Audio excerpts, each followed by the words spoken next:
finally, a source of raw, real, and honest information on healthcare issues that matter most. Welcome to BS Free MD. From the latest medical information to how to stay sane as a doctor or a patient, no subject is taboo and no BS is allowed. Now, let's welcome your hosts, Doctors May and Tim Hindmarsh. Hi there, and welcome to this week's episode of BS Free MD. Today we are diving in and bringing you actually a special first episode, we're calling it, due to the timing of the current pandemic and requests from, multiple friends. And so we are talking about the vaccines, the COVID vaccines. We're going to be talking about the types of vaccines, common misconceptions, as well as are there any potential side effects, risks, and who should get the vaccine, when, and how. But first, before we dive right into our topic today, we need to get a little housekeeping out of the way and give you some information and a word from one of our dear sponsors making this possible. Why pay Uncle Sam more money than you need to come tax time? Good news, you don't have to, but you might need some help from the experts.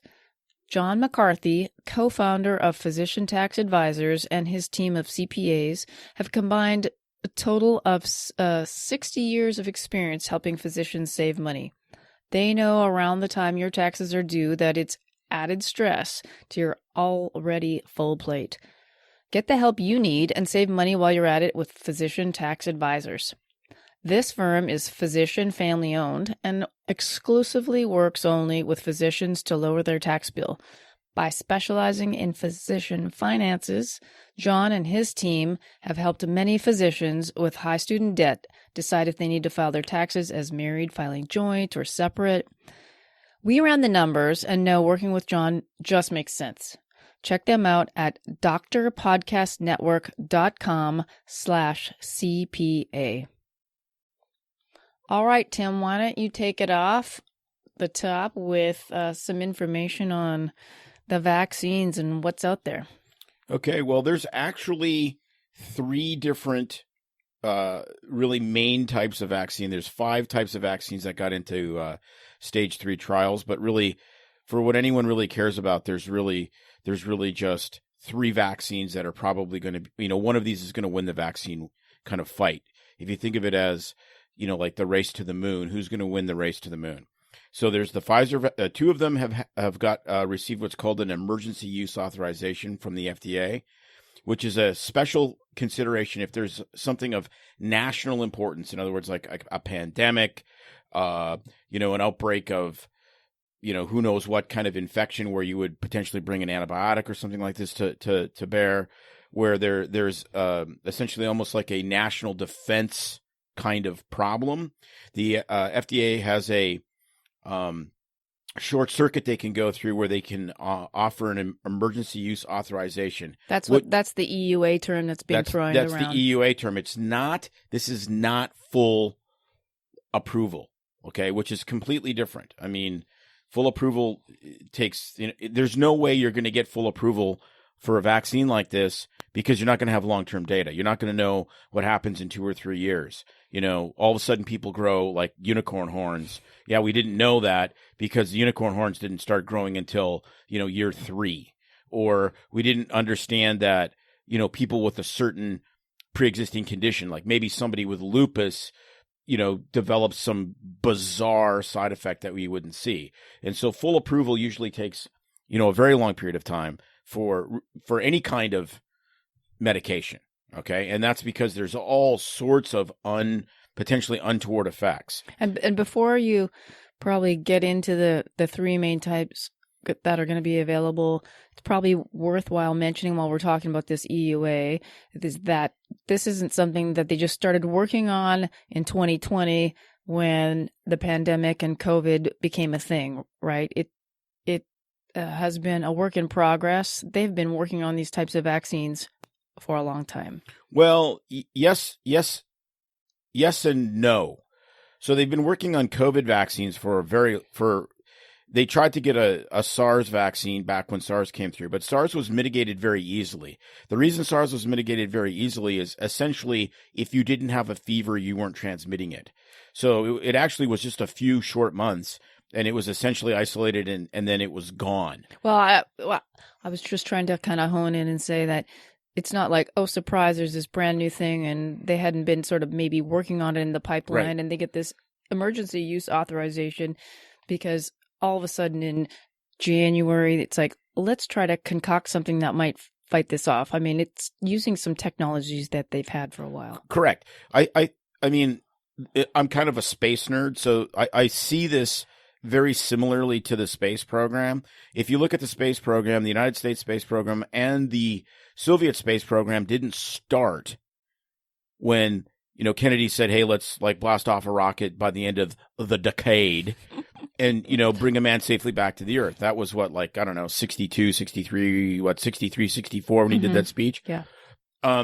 No, I mean, the space program started in Nazi Germany. And people forget that, right? I mean, there was literally a race for Nazi scientists where the Soviets and the Americans raced into Germany to try to pick these guys off.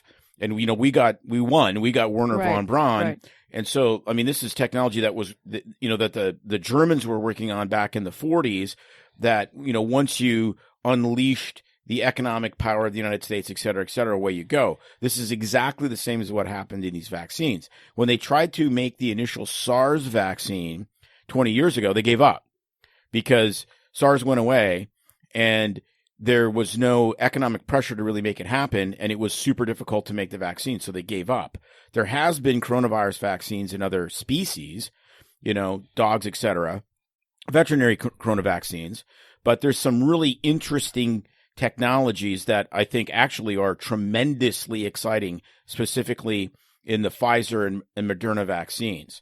So to jump right into that, these are the Pfizer vaccine and the Moderna vaccine both got emergency use authorization. So those are the only two vaccines that are being given right now to date. And today is the 30th of December when we record this. You'll hear this a week or so later. We're up over 2 million vaccinations in the United States, and that's between those two. They are messenger RNA vaccines. So messenger RNA technology is fascinating because what it does is it takes a little tiny chunk of essentially encoded information. That information goes into your cell. It does not enter your nucleus. It just goes into the cytoplasm of your cell, hooks up to something called a ribosome, which is essentially the factory of the cell that makes proteins. So the messenger RNA just tells... It's a messenger. It's a messenger. It's your foreman. You're at work. It's named aptly. Yeah, you're at work. You're working in a mill or whatever it is, and the foreman says, hey, go over there and do, whatever. Cut those pieces of wood into, 2x4s or whatever. So then you just go over there and do it. So that's what it is. It's the UPS man of the cell. It is the UPS man of the cell. All right. So this technology is fascinating, and the reason it's so amazing, Moderna's been working on messenger RNA technology for about 10 years. It has not produced a single vaccine or a single medication, but this stuff is totally groundbreaking. To the levels of insulin from, the early 20s, because the problem they had is messenger RNA is very fragile. It goes into your body consumes it, it's gone. It's a little tiny chunk of genetic information. So they didn't have the ability to get this stuff stable enough so that it could actually do anything that anyone cared about. But now it can go into your body sees it, it makes whatever you want it to make. So in this case, it makes the spike proteins, which are the little things that, the little chunks of Velcro that stick on to, your respiratory cells, which makes you very, very ill in COVID-19, and produces an immune response without producing an infection because it's just the spike protein. It's not the entire virus. There's none of the virus's genetic information, so it can't replicate more virus. So that's brilliant. But downstream, this may be like literally a cancer vaccine where they can say, hey, you have whatever cancer. And if we change, we produce this little bit of protein that kills whatever cancer cells. We just give you a cancer vaccine. Or if you have a child with cystic fibrosis that needs to produce digestive enzymes that his body doesn't produce, maybe every 3 months they get a cystic fibrosis vaccine. So I think that this is one of the most exciting potential technologies to come around in medicine literally in the last 2 or 3 decades. Easily. Right. Easily. It's pretty cool, for people that are not in the medical field that are listening, that you can actually inject something that actually gives part of the information without making you sick, without getting you the disease, but enough information for your body to respond to it, to develop immunity and protect you. I mean, that's exactly what it is. Right. And the secret sauce to this was the fact that, they figured out this little fat capsule, this lipid capsule, this little chunk of cholesterol that they could house the mRNA in and get it into your cell. Before that's what they had to do. If you look at the list of ingredients, I don't have it in front of me. Maybe you could access it there, but it's fascinating. The list of ingredients, I think it was the Pfizer vaccine of what it is. I mean, it's pretty organic, pretty basic, pretty simple stuff that people consume all the time. The interesting thing about it is it's actually this, as most things in life, its elegance is in its simplicity, like me. So, oh, you're not simple. I know, but I am elegant. So the fact is that its elegance is in its simplicity. So it's so simple to manufacture. Once they figured out how to have the mRNA get into your body without being destroyed by your body, it's super easy to ramp up. It's inexpensive to make. You can make a whole bunch of this fairly quickly. It doesn't have to be cultured like flu vaccine. Flu vaccine has to be cultured essentially in, gigantic vats at a certain temperature. It's like, brewing a bunch of vaccine beer. So this is not the case. So it's a really, to be able to upregulate this is actually quite simple. And if it ends up being successful and working the way we think it does, it'll probably be how we make every single vaccine going forward. Do you want to explain a little bit to just, or I don't know if you're going to touch on just the difference between the two storage stuff, how it would impact people, patients, clinicians trying to access it as far as, storage mechanism, the difference in temperature. Pfizer's stored at minus 94 degrees Fahrenheit. Moderna's minus 4. Okay. Now, the AstraZeneca vaccine is the third. I think it's going to be one of these three that kind of wins the war, so to speak. And it's what's called a viral vector vaccine. So they take a already known virus, an adenovirus, which is a normal cold virus. They graft in a little chunk of genetic information into the adenovirus, and then they inject that into you, and then the adenovirus just happily viruses along. And then instead of making more adenovirus, it cranks out a bunch of spike proteins similar to the other two vaccines, and away you go. You have the spike protein, which your body sees. Your body produces immunity to that without getting COVID-19, and that's that. So what's the advantage of the AstraZeneca vaccine? The advantage of the AstraZeneca vaccine is it can be stored at regular refrigerator temperatures for like 6 months. So it's basically a flu shot. Now, there was some concerns initially of maybe higher side effect profile with that vaccine. So it's going to be interesting to be seen. It does not, to date, have an emergency use authorization, which is a big, big deal. My initial concerns with these vaccines, the Pfizer and Moderna vaccines, was the data was very, like the sample size was incredibly small. So, each arm had about 40,000-ish people in it. In other words, the Pfizer and Moderna vaccines. So that's 22,000 people got the vaccine, 20 or 22,000 people got placebo. But then there was only 200 infections in the Pfizer arm and 197 in the Moderna arm, which is very, very low. So you're making wide sweeping decisions on really small numbers.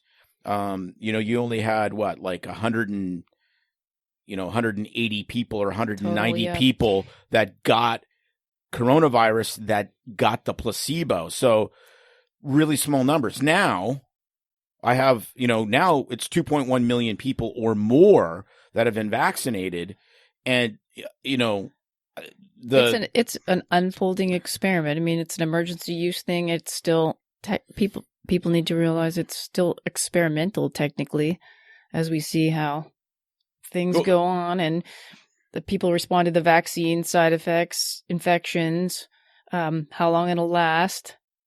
It's clearly experimental. When our antibodies from this wane off, I mean, is it going to be a yearly thing like the flu, a 6-month, twice a year thing, every 2 years? We don't know. But what are you going to do in the middle of a pandemic when you're desperate, right? I mean, this is clearly the best thing we've got going for us as far as doing anything preemptively, preventively. Okay, right. And that's always the concern, right? Using the Apollo example again, you want it to be Apollo 13, where there was an unforeseen error, when the oxygen tank blew up, that was able to be fixed and everyone was a hero. You don't want it to be a Britney Spears Vegas wedding. Right. And so far, especially with the fact that we've had millions of these doses. I'm thinking, sorry, I'm stuck on now. Which Britney Spears wedding? I don't know. She had one that lasted I don't know, 35 minutes or something. So at any rate, that's really the key is that, I was pretty reticent initially. If you look at the size of the samples, you're like, man, oh man, that's not a lot of data. But now with the number of people that have been given the vaccine, like every day the data gets bigger and better, it really looks like it is marching along exactly as expected from the initial information. I mean, technically, we're all the human guinea pigs in this as they roll it out to the different groups. I mean, healthcare providers first, I believe, some exceptional members of parliament and leaders, etc., that are deserving, but you know what I mean? It's going to be frontline workers that really are out there testing it out. What the hell's parliament? This my Canadianism coming out in me. You've only lived here for 30 years. I'm sorry, everybody.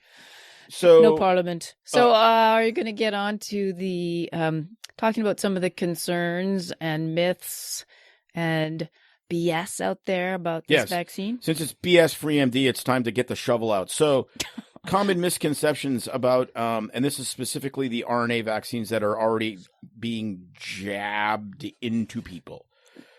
There's this concept that it alters your DNA. Oh, yeah. Okay. We've all seen those videos and we've heard that they're going to inject some stuff in there and you're going to turn into zombies.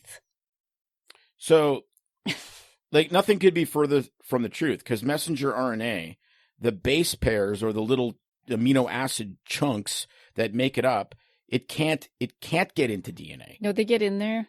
They don't get into the nucleus of the cell, basically. There's a big vault around it. This does not get into the vault where the DNA is. The messenger RNA gets in there, floats around the outside part, does its little job, and fades away. Yeah, and then your body consumes it. So it doesn't get into the nucleus. It doesn't get into the, it's like at the 1977 Star Wars where they shot the photon torpedo and it had to get into the little garbage chute. No garbage chute. Doesn't get in there. Plus, it's also lacking an amino acid that you need to, if I can remember back to my biochem, and of course everyone's been talking about, it's lacking one of the main amino acids that you need to make DNA. RNA lacks.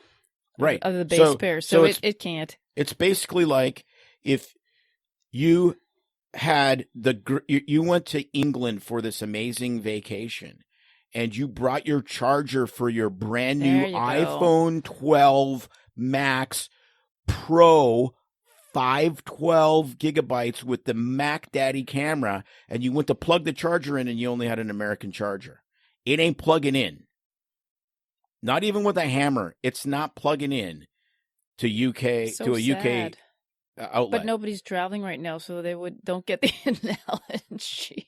Right. I'm And kidding. so it can't plug in. I've tried to do that before in no Europe. nucleus access for No you. pluggy any. No pluggy any. No photon torpedo yes, into the heart of the It Death will Star. not alter your DNA. Let's X that. Make the shovel sounds. Forget it. Okay. Number 2, nanobots. Ooh, I like that. Okay, I love nanobots, whatever nanobots may be. There's some pretty cool nanobots. There's not going to be nanobots in the vaccine. If there's going to be nanobots in the vaccine that are going to track me, that might be the greatest day of my life.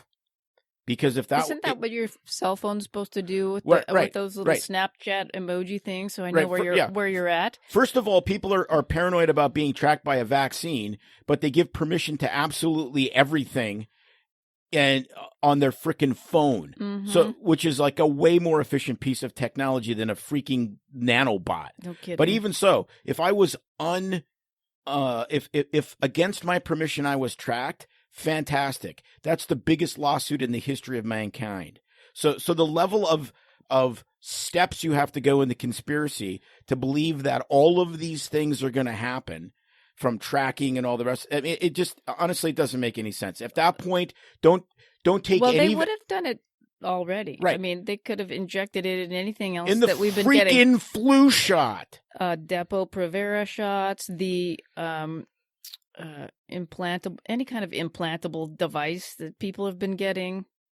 I mean, think about it. How many things are? Yeah, It's just it just doesn't. And I guess make any my sense. other thing is like, why would they? I guess if you really are freaked out about them tracking you and learning your every whereabouts, but no, honestly, if you're that paranoid, you're not taking any vaccines. You're not going to take any medications. Well, you're not going to have a cell phone. You're not going to drive a car. I mean, they would just track you in your car, right? Which is computers and all the rest, and the OBD tube, ports inside your car where they can, shut your car off and all this whatever kind of stuff. And I mean, like honestly, if that's the case, you need a gigantic supply of tinfoil chapeaus. But I guess it just leads to some fears that it's sort of the slippery slope at the beginning where they can have some kind of device in there that they monitor for their own info to track it, and then in time can use it to tag certain parts of your body, to study your, you hear all these things about when people do 23andMe or if you do the mydna.com and donate their DNA and it's being studied and manipulated. No, I'm not saying that there aren't people that, whether in government or Bill Gates or whoever, but I mean, I don't know really jack about Bill Gates. I've never met the guy, but I'm not saying imagine that. Right. I'm not saying that there isn't people that would love to RFID everybody. Like I that's fine. No, but I don't think this is an entry. This isn't a gateway vaccine for an RFID chip. At this point, I would just,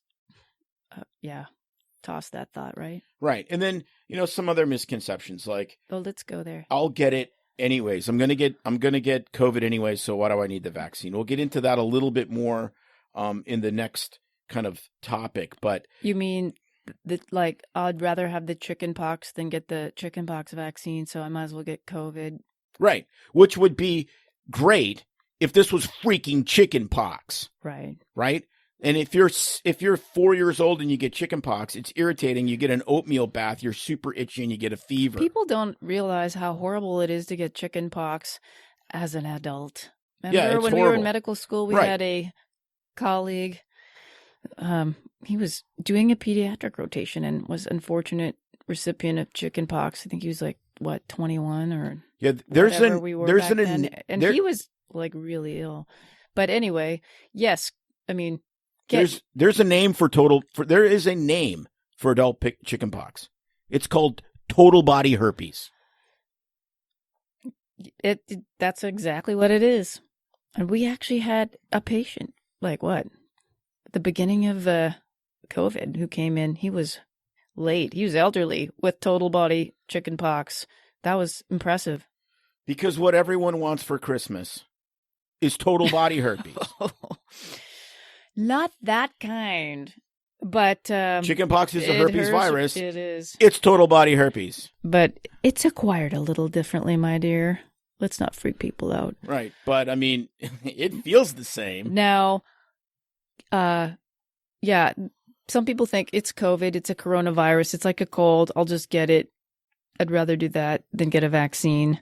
Any thoughts on what you want to say to that? Well, I mean, we'll get to that in the Okay. when we wrap this up, which is who should get the vaccine.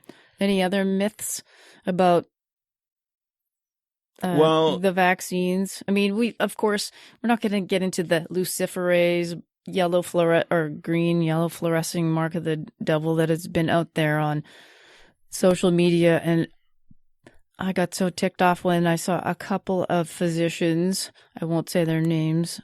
Some of them are notable in the world of published. People know who I'm talking about, who've actually said that, yeah, it's luciferase and it's tagging you and it's going to change your DNA. And, it's a big conspiracy with big tech donating money. And there's so many things wrong about their statements from the get-go, but like we said about it's not even getting into their DNA, to this whole thing of it's a big tagging thing. And it's just, but it's out there and people hear it and then they start to believe it. But this takes if someone's selling it, someone will believe it. Yeah, it's bizarre though. Okay, and what's bizarre about it is there's enough BS with big tech censorship, especially of conservatives, that why does it have to be like subterfuge? Like, this reminds me of backward masking. When I'd go to youth group when I was 13 years old, and they tell us how these bands were so horrible because they had backward masking, and if you played the album backwards, it would tell you some, whatever message. Well, a lot of these, if you played the frickin' thing forward, it was 10 times worse than anything they said backwards. It's a good point. That's totally true. Right? I couldn't, and it's like, understand like when the guy's saying, I worship Satan, I love Satan forward, the fact that he says buy milk when it goes backwards, it probably doesn't matter. I mean, there's enough stuff out there that's open and you can see that gets taken, I know. Like there's enough, Well, for those of us who are listening, for those of you who are listening to us and trust us and have any semblance of believability in us, we've dispelled that BS out there for you, I hope. What about the concerns about the potential side effects of the vaccine? I wouldn't call them myths, but concerns about, I don't want to get this because I don't want to get sicker from the vaccine, or any potential anaphylaxis side effects, things you're hearing about. Yeah, I think that's a real concern. I think especially to our physician listeners, if you don't take the concerns, even though we kind of make fun of it in the podcast, if you don't take the concerns of your patients seriously, I think you're doing them a tremendous disservice. The only way we can communicate with people in medicine is through trust, and they need to trust us. So I think there's a way to explain that, what we've talked about the big misconceptions, the DNA, the tracking, the whatever, without, demeaning people. You can't demean people. It's like, you're dumb, that's stupid, whatever. Like, that's unhelpful. The side effect part of this, I think, is very real. Primarily the side effects that people have reported are local reactions, which is the flu shot. Your arm hurts. Yeah, my arm hurts after a flu shot too. And a tetanus shot's probably 5 times worse. Those things seem to burn for like 4 days. I would say that in the physician group I'm following, that it's been fun and interesting reading people's side effects. But that is a big one, is that their arm seems to be achy now. People say, but that happens with the flu shot and other vaccines. Tetanus seems to make my arm hurt more than a flu vaccine. I don't usually ever get anything with a flu shot. And gosh, we've been getting them forever. But tetanus seems to make my arm ache. I mean, if that's all that's going to happen, whoopee. I've heard of a few people feeling just not right, kind of the next day tired. But that's about it. And I mean, that's what you kind of expect from a vaccine. Good grief. I mean, your immune system's going to work. Right. Of course. I have read, and again, I don't know how substantiated this is, of about 2.3% of a flu-like illness bad enough to miss work from Moderna. And that's significant. If that holds out, that's Well, come on, and we hear it all the time from patients who get flu vaccines.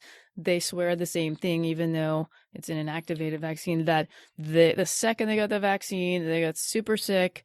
They have, a couple days in bed, like right afterwards. So I think, that's probably a similar type of thing, small numbers. Yeah, but if you look at the big numbers, and we have like gigantic amounts of data on flu shots, that kind of reaction to flu shot really is no different than placebo. So you could give people saline, tell them it's a flu shot. Right. Well, maybe it's the same for the coronavirus. It may be, but 2.3%, fever, whatever, that's significant. I remember when we gave our son the live H1N1 vaccine. Ooh, yes. He got sick. He got H1N1, which I actually was pretty excited about because he was sick for a day, like sick, like 103 fever, et cetera, et cetera. And he probably got conferred lifelong immunity to H1N1, which is fantastic.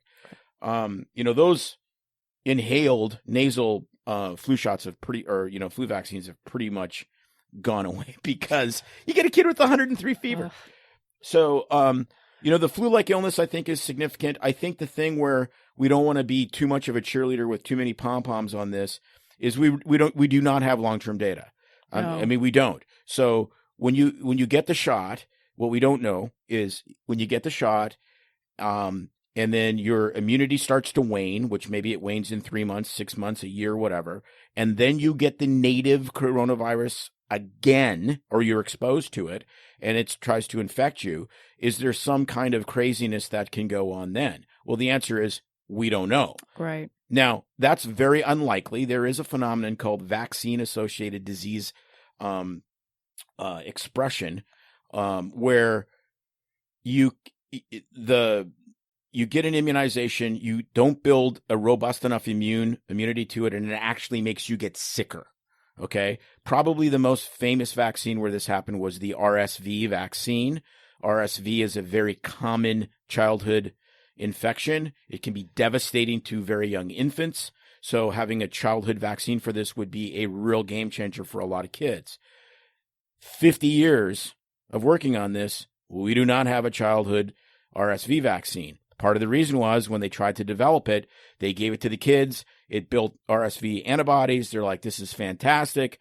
We're going to have an RSV vaccine. And then the kids were exposed to native RSV, and they got way sicker than the kids that were unvaccinated. Right. And from my reading, I believe it is because of the way the method that they used to get that vaccine into the body was through attaching it to a host vector adenovirus. And it was possibly the adenovirus that was the game changer as far as causing the vaccine enhancement issue. Right, which is exactly what they've done with the AstraZeneca vaccine. Yes. So okay, and again, Silence. this is opinion. Maybe this is not based on science. This is opinion. So maybe an adenovirus mediated vaccine might not be a great idea. I don't want to test that one. Who knows? Yeah. I mean, I'm happy. I'm actually going to call tomorrow and make my appointment. I'm happy to get the Pfizer or Moderna vaccine with the data that I have right now. I wasn't 2 months ago. I am right now.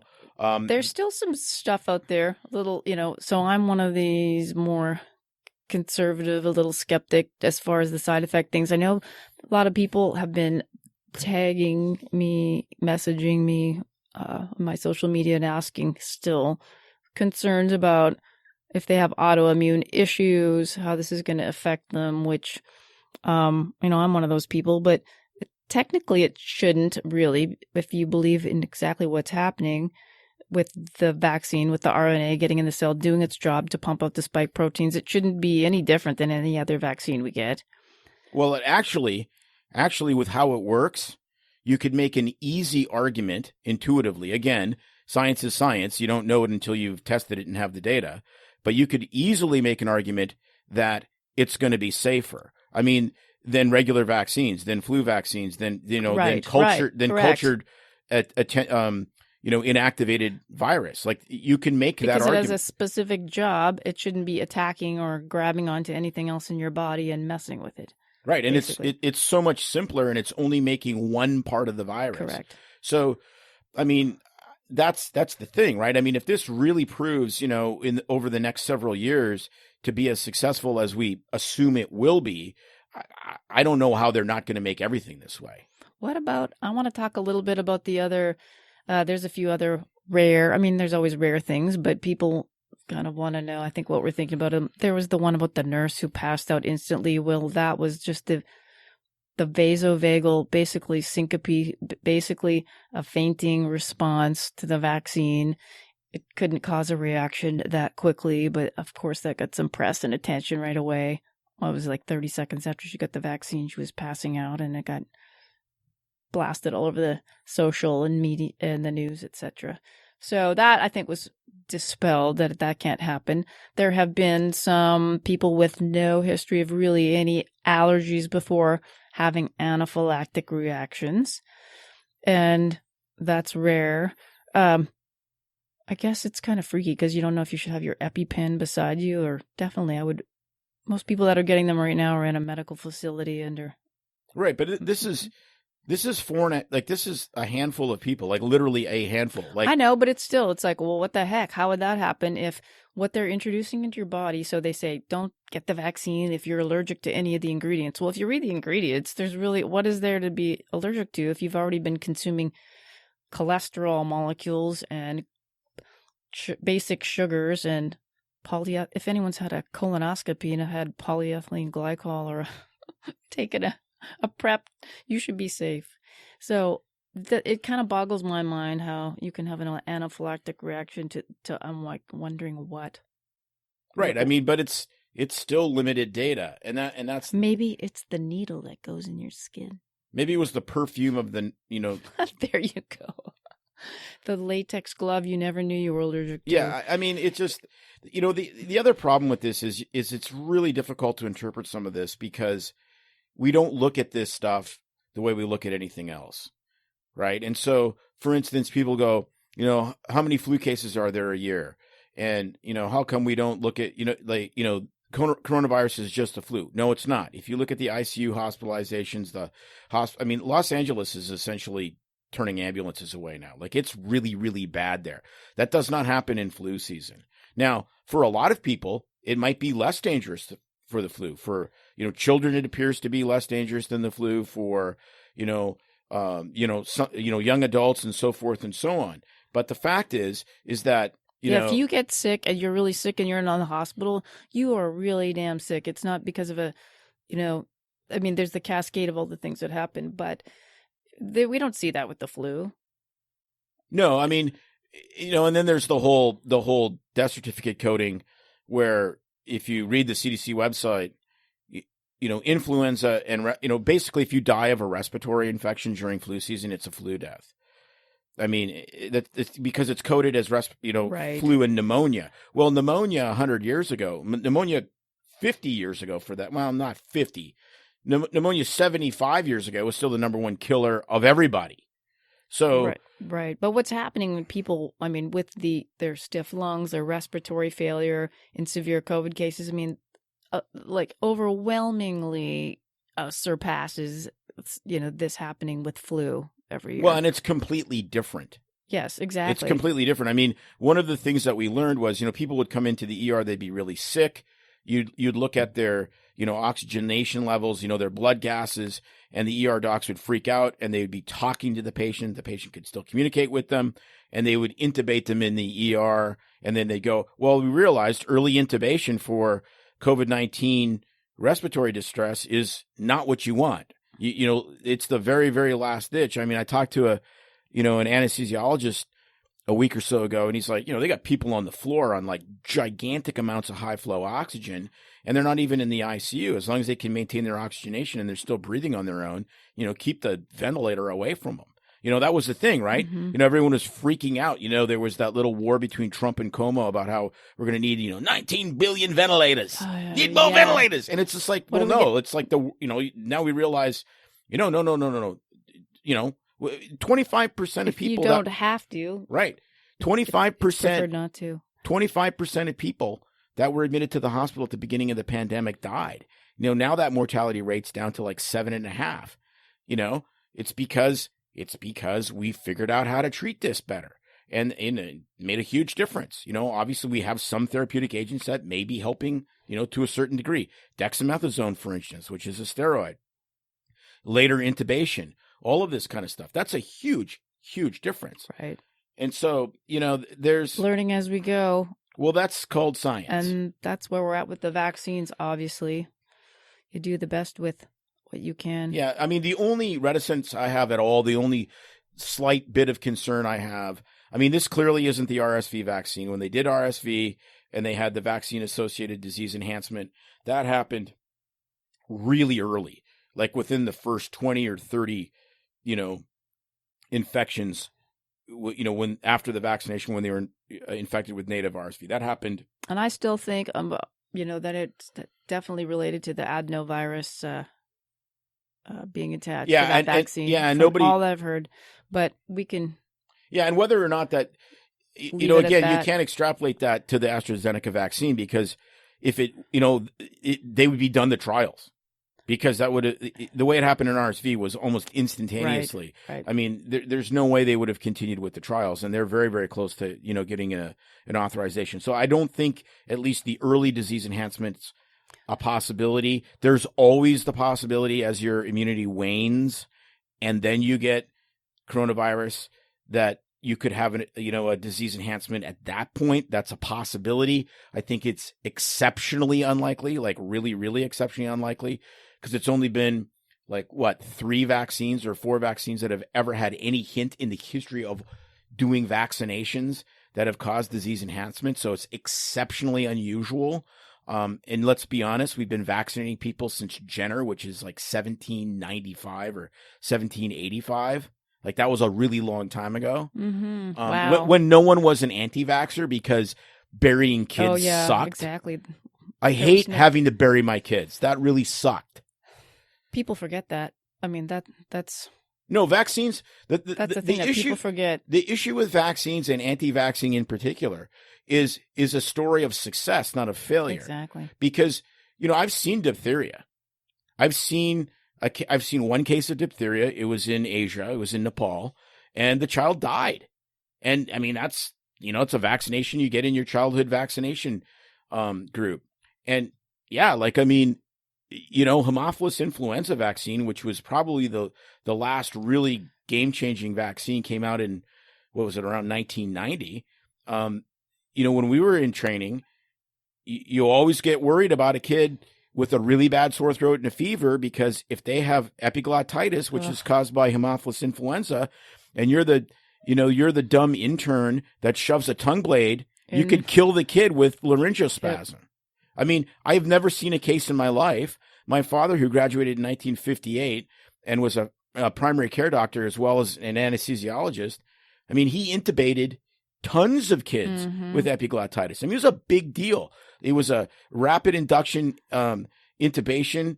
You had to paralyze them to be able to get through. You shot for the bubbles. He said you paralyzed the kid. You had a surgeon standing by to get to do a tracheotomy. Open their throat if needed, and you shot for the bubbles. That's been entirely eliminated with the Haemophilus vaccine. Patients don't know it, and clinicians, right, forget that stuff too. If we had essentially archetypical memory of what it was like to lose children, like you put it in perspective. If you see, the CDC has a wonderful archive section on its website. But you can, sorry to cut off your train of thought there, but I'm just thinking of, even there's still people alive that have had polio, and you just think of how far we've come with that even. But young generations don't think of it. But literally, the people that have been affected by polio it's the greatest generation. It's like World War II vets. Like those people are in their late 80s or late 90s. Yeah. Those people, that's a rapidly, we don't see that. And that's the thing. It's I don't know. I had the childhood illnesses, didn't you? I had of course both kinds of measles. I had mumps. I had chicken pox. Yeah, I had all of those. Yeah, well, and I have pictures because Of my yourself? my family would catalog everything in these wonderful Kodachrome slides. So there's a picture of me sitting there with giant cheeks from the peritonitis from mumps. Wow. And oh, look at well, that. at least it's just your cheeks and nothing else, right? Well, I don't know. It didn't make me. They didn't take pictures of your genitalia, at least. Well, not when I had mumps. Not when you had bumps. Right, and so man. we've forgotten what these illnesses are like, and Yeah, we've I had know. 2 or 3 generations of people that have never experienced that. Well, gosh, we still diagnose chicken pox, and man, I remember having students, even other doctors and nurses, and it's like, what is this? I'm like, you haven't seen chicken pox because you haven't been young enough to live through seeing everybody with chicken pox. Chicken pox is really weird now because it's this super narrow window of people that are about 25 or 26 years old now. So they didn't get it as a kid. That's not just that. And they didn't get the immunization. There are some people that don't get complete immunity. And I've seen a couple kids with it. It's crazy, but it's still out there. Hey, so any other, getting back to any other myths about the vaccine or concerns that you think any of our friends, listeners, patients have? No, well, not really, but there's this whole who gets it, okay? And should everyone get it? And I don't think everyone should get it. Clearly, children shouldn't get it because it hasn't been tested in children or pregnant women. So, you're not going to get it, at least not now. And right, I'm one of those people that we've both been one of those people that haven't jumped on a giant bandwagon when there could be consequences years down the line, and if the risk from getting the illness or having the problem is less than potentially the medication or the vaccine. Well, then maybe it should be time for someone else to test it first, right? And that's where you're going with frontline healthcare workers, because we're transmitting it to other patients, and they also need us to be unsick and on the line. But also the people who are at highest risk from death and mortality, as well as sounds maybe crass, but the shortest lifespan in which untoward effects could develop in 20 years. I mean, if you're getting the vaccine and you're 80 or 90, well, you're not going to be 110 and start to have, 10 heads grow. Right. No, I mean, clearly this should go to the elderly and the infirm. I mean, if you're in a high risk category, absolutely should be first.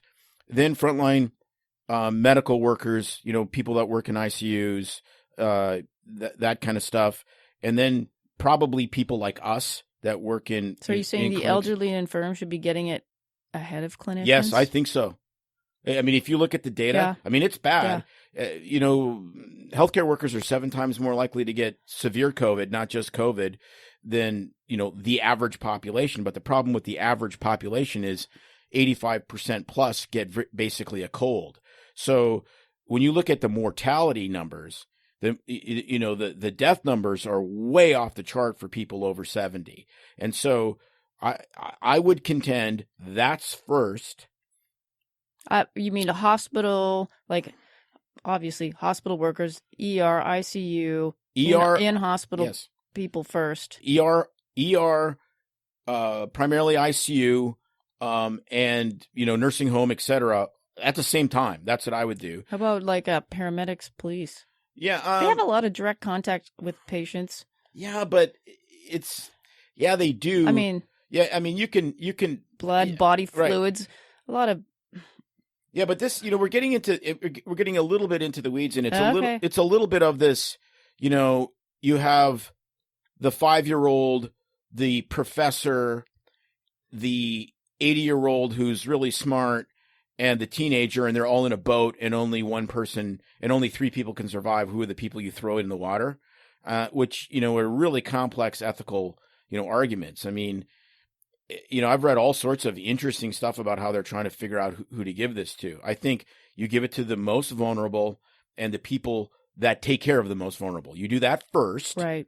And then it's pretty easy. And the reason I think it's easy after that is because as you get into younger demographics, so far, I mean, the way with the information we have now, as you get into younger and healthier demographics, the risk goes down significantly. So to sit down with a 25-year-old marathon runner and say you should take an experimental drug for the sake of everyone else in society, I think is really tough to say. Now, the converse of that is, if you've immunized everybody over 50 years old and all your frontline healthcare workers, and you've offered it to everyone else, then who cares if that guy gets vaccinated? That's his personal choice, Right, because if you have covered the high risk groups as well as the essential workers, the people that need to be healthy, then that's on.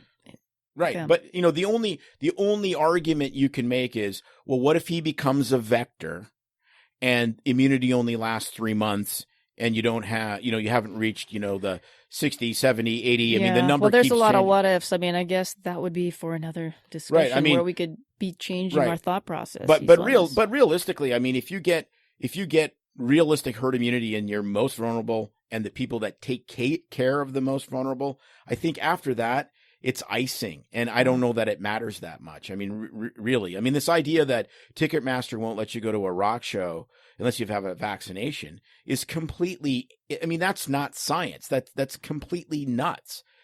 I mean, oh, I know. Have they ever? Well, obviously they haven't done it before with the flu or anything else. I don't know. Maybe people probably need their herpes check in some of those shows you go to more than their COVID test. I can absolutely guarantee you that that's the case. No, that's it, right? I mean, we'll talk in other episodes about, how we look at risk and, how we've kind of lost our complete marbles with regards to that. But at this stage of the game, to answer what I've been asked, I don't know how many times, would you take it? The answer is yes. Should everyone take it? The answer is no. If you're over 60, would I take it? Absolutely. Even if I was perfectly healthy. If I was over 40, would I take it? Probably. If I was under 40, would I take it? I don't know. If I was in my 20s or 30s, I probably would wait. And, wait for the long-term data on the very, very slight chance that something happens. That's where I'm coming from. That's my opinion. It's based on, I think emerging data for sure. Where this really, ends up 3 or 4 years from now, my guess is, if I had to bet, is this is how all vaccines are going to be made going forward. I'm really curious to see what happens if the AstraZeneca vaccine gets an emergency use authorization, and if it ends up having, way, way more side effects. That's that one I'm interested in. As far as the two that are available now, I have no reticence about it. I would recommend it, and I would do it.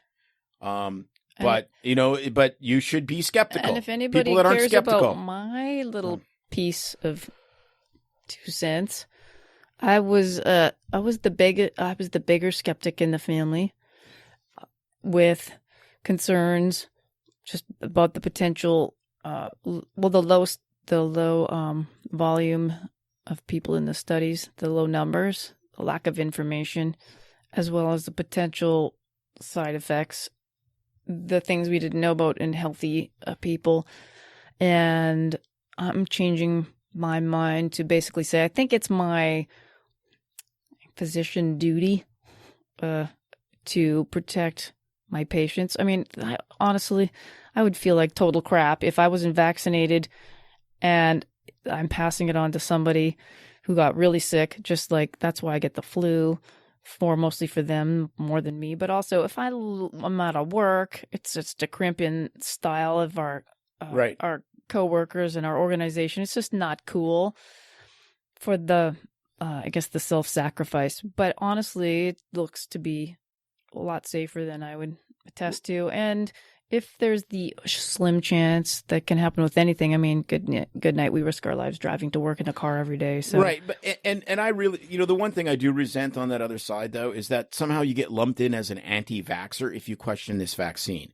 This vaccine is completely novel technology, number one. Right. And it's not, measles, mumps, and rubella. No, I think the big thing is, people, I hate to quote a person that always says, if you know better, you do better. But if people have more information and have better understanding, their myths are dispelled, their questions get answered, and they make good decisions with what we have available where we're at today in this, then they'll make better decisions. But that's the key. Make it available, persuade people with science, with logical arguments, with shoveling some BS and hopefully connecting with them and making them laugh. If the government mandates this, no one will take it. I mean, if the government mandated that I get an extra $10,000 a month, I don't know if I'd take it. I mean, that's just the way we are. That's Americans. It's like, well, you got to take the special government. You know, I mean, that's the way it is. I mean, coercing people, especially Americans, is idiotic in this perspective. Right. There should be enough science and enough people willing to, explain what's going on that it becomes kind of an obvious decision. If we're going to coerce people, then we're going to end up with a total disaster. And I don't want that. I want this frickin' thing to be over. I want to be able to not wear a mask, and I want to be able to go to rock shows and do normal stuff. And it's pretty clear with some of the spikes, especially in places like California, that we're not getting out of this with a mask. No. We're not getting out of this with social distancing, with eating outside, with whatever. We're getting out of this with medical technology, which primarily is going to be a vaccine, and hopefully some therapeutics will come down the line for the people that end up in ICUs. Otherwise, enjoy wearing I'm going to start swearing really a lot. Your mask, like you're going to enjoy wearing your freaking mask. Face diaper. It's your chin diaper. And again, there's not a lot of data on masks because you can't study it, but there's a tremendous amount of emerging data on this. And I said that will be the next best science fair project is for some kids to take somebody's face diaper mask and swab it and put it in a petri dish and see what grows off of that. After they I'd love to do that. After they haven't washed it for how come the principal's mask? How come the principal's mask grew gonorrhea? Oh, stop. That would be. Why did the principal's mask grow gonorrhea? No one. That would be a great title for a science fair project. Strangely, so did the librarians. Hey. And that's all she wrote. Yep. Okay. With that. Well, maybe in a couple of weeks with our next episode, we'll have gotten our vaccine. We will share with you our experience on how it went and how things are going. But for now, I just want to remind everybody to remember our sponsor and reach out to John McCarthy and the team at Physician Tax Advisors if you need to, before you set out to handle your taxes for the 2020 year end. Taxes are complicated enough, so leave it to the professionals. Check them out at drpodcastnetwork.com/CPA. It's no secret that medicine is a bit, uptight. That's why Tim and I created BS Free MD, to mix things up a little and have fun in the process. Besides, we are having these exact same discussions all the time, so we thought we might as well invite everyone to the party. If you really like us, you can get plenty more and maybe see one of Tim's cool tattoos on our Instagram or Facebook pages at BS Free MD. See you next time.